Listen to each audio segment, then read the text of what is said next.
One day, the younger son said to his father, "Father, Give me my share of the property. So he divided his estate between them. A few days later, the younger son turned the whole of his share into cash and left for a distant country, where he squandered it in reckless living. He had spent it all when a severe famine fell upon the country, and he began to feel the pinch. Ouch!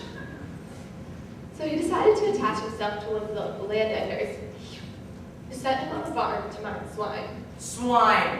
Swine? Pigs! He would have been glad to have filled his belly with the pods the pigs were eating. Oink, oink, Buster! But no one gave him anything.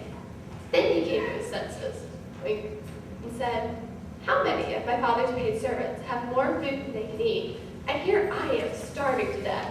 I will go to my father, and I will say to him, 'Father, I have sinned against God and against you. I am no longer fit to be called your son. Treat me as one of your servants.'" So he set off. But while he was still a long ways off, the father saw him, and his heart went out to him. The son ran to meet his father, threw his arms around him, and kissed him, saying, "Father, I have sinned against God and against you. I am no longer fit to be called your son. Treat me as one of your servants." But the father called to one of his servants and said, "Bring me my robe, my best one. Put a ring on his finger and shoes on his feet. And bring the fatted calf and kill it, and let us have a feast to celebrate this day, for the son of mine was lost and is found." And the festivities began. Now the elder son was out on the farm working. Phew! And on his way back to the house, he heard dancing and music. He called to one of the servants to ask him what it meant. The servant said, I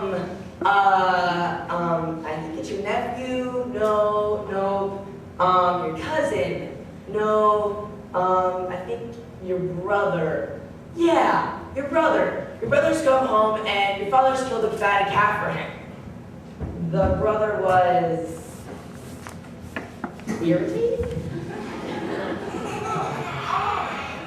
Okay, he was pretty damned mad, and he wouldn't talk to his father, so the father went outside to plead with him.